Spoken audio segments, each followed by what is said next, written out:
نافرمان ہو تو ماں کہتی تو میرا بیٹا نہیں ہے، دور ہو جا میری نظروں سے۔ باپ کہتا ہے تو میرا نطفہ ہی نہیں ہے، میں تجھے عاق کرتا ہوں جائیداد سے۔ اور اللہ کہتا ہے اے میرے بندے، اے میرے بندے، اے میرے بندے، میرے بندے، تم میرے ہو، تم کیوں ڈر گئے ہو؟ کتنوں کو تمہارے گناہ ہیں؟ زمین بھر دی ہے، زمین بھر دی ہے، آسمان بھر دیا ہے، آسمان تک تیرے گناہ چلے گئے ہیں۔ اور نہیں تھوڑے سے تو تیرے گناہ ہیں۔ لا تقنطوا من رحمت اللہ ان اللہ یغفر الذنوب جميعا، میری رحمت سے مایوس نہ ہو، تم توبہ کرو، میں تمہارے سارے گناہ معاف کروں گا۔ تم توبہ کرنے والے بنو، میں تمہارے سارے معاف کروں گا۔ یا عبادی الذین اسرفوا علی انفسہم، اے میرے نافرمان بندو، آ جاؤ مجھے منا لو، مجھے راضی کر لو۔ من تقرب الی تلقیتہ من بعید، تم مجھے راضی کرنے آؤ، میں آگے بڑھ کے تمہارا استقبال کروں گا۔ کوئی ناراض، میں کسی سے ناراض ہو جاؤں، وہ مجھے منانے آئے تو میں اس کا استقبال کروں گا یا منہ موڑ کے بیٹھوں گا اور اسے سلواتیں سناؤں گا، جلی کٹی سناؤں گا؟ میرا رب کہتا ہے لیاری کا جو مجھے راضی کرنے آتا ہے، میں آگے بڑھ کے اس کا استقبال کرتا ہوں۔ میں کہتا ہوں آجا میرا بندہ، میں تو کب سے تیرے انتظار میں تھا کہ کب توبہ کرے گا اور میں معاف کروں گا، کب توبہ کرے گا اور میں معاف کروں گا۔ اللہ کو اپنا بناؤ، اس کے در پر جھکنے کے ساتھ۔ ہمارے گناہوں کی حیثیت ہی کوئی نہیں ہے۔ بنی اسرائیل میں ایک آدمی نے 99 قتل کیے، اس کو خیال آیا میں توبہ کروں۔ ایک عبادت گزار کے پاس گیا اور اس سے پوچھنے لگا میں نے 99 قتل کیے ہیں، میری توبہ ہو سکتی ہے؟ اس نے کہا ہرگز نہیں، تو بڑا ظالم ہے، تیری کوئی توبہ نہیں۔ اس کو غصہ چڑھا، اس نے اسے بھی قتل کر دیا، 100 کر دیے۔ پھر اس کو خیال آیا میں توبہ کروں، تو وہ ایک عالم کے پاس گیا اور اس سے پوچھنے لگا میں نے 100 قتل کیے ہیں، کیا میری توبہ ہو سکتی ہے؟ کہ بیٹا کیوں نہیں ہو سکتی توبہ؟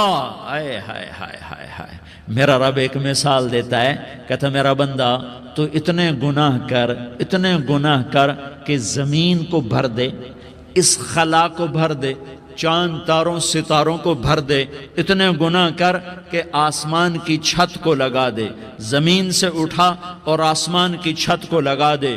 اتنے گناہ کرنے کے بعد صرف ایک دفعہ کہہ دے یا اللہ معافی دے دے، تو میں سارے ہی معاف کروں گا، سارے معاف کروں گا، ولا ابالی، اور مجھے کوئی پرواہ نہیں ہوگی۔ انہوں نے کہا بیٹا گناہوں کی معافی تو یقیناً ہے، لیکن توبہ کا ہونا ضروری ہے۔ تیری توبہ پکی ہونے کے لیے یہ ماحول چھوڑنا ضروری ہے۔ تو یہ بستی چھوڑ کے اس بستی میں چلا جا، وہاں نیک لوگ رہتے ہیں، ان کی صحبت میں تو رہے گا تو تیری توبہ پکی ہو جائے گی۔ اس نے کہا میری معافی ہو جائے، میری معافی ہو جائے، میں ہر کام کرنے کو تیار ہوں۔ بوریا بستر اٹھایا، جو تبلیغ والے کہتے ہیں گھر چھوڑو، لیاری چھوڑو، بستر اٹھاؤ اور چلے کے لیے نکلو، 4 مہینے کے لیے نکلو کہ اپنی توبہ کو پکا کرو، ورنہ ماحول کی گندگی پھر آدمی کو گرا دیتی ہے، پھر گرا دیتی ہے، پھر گرا دیتی ہے۔ وہ نکلا، راستے میں موت آئی۔ جب موت نے جھٹکا دیا تو اس نے چھلانگ لگائی اس نیک لوگوں کی بس کی طرف، وہ ایسے گرا، اس کے ہاتھ اس کے آگے اور پورا جسم ایسے آگے پھیلا ہوا۔ اللہ تعالیٰ نے لیاری والوں کو قصہ سنانا تھا تو دونوں فرشتے بھیج دیے، جنت کا بھی آ گیا، جہنم کا بھی آ گیا۔ جہنم والے کہنے لگے مجرم ہے، ہتھ کڑی لگاؤ۔ جنت والے کہنے لگے مہمان ہے، سہرے پہناؤ۔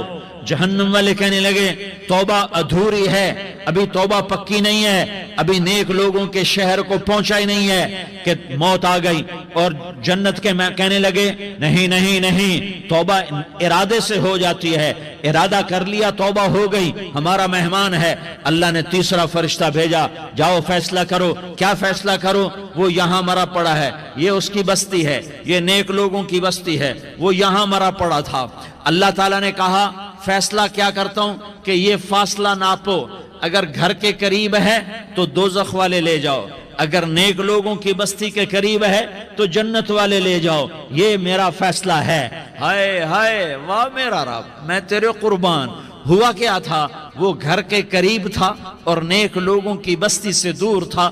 جب ناپنے لگے تو اللہ تعالیٰ نے ادھر والی زمین سے کہا جو نیک لوگوں کی بستی کی طرف سے تھی، اللہ تعالیٰ نے اس زمین سے کہا سکڑ جا، اور جو گھر والی زمین تھی اس کو کہا پھیل جا، ادھر کی زمین کو پھیلا دیا اور ادھر کی زمین کو سکیڑ دیا۔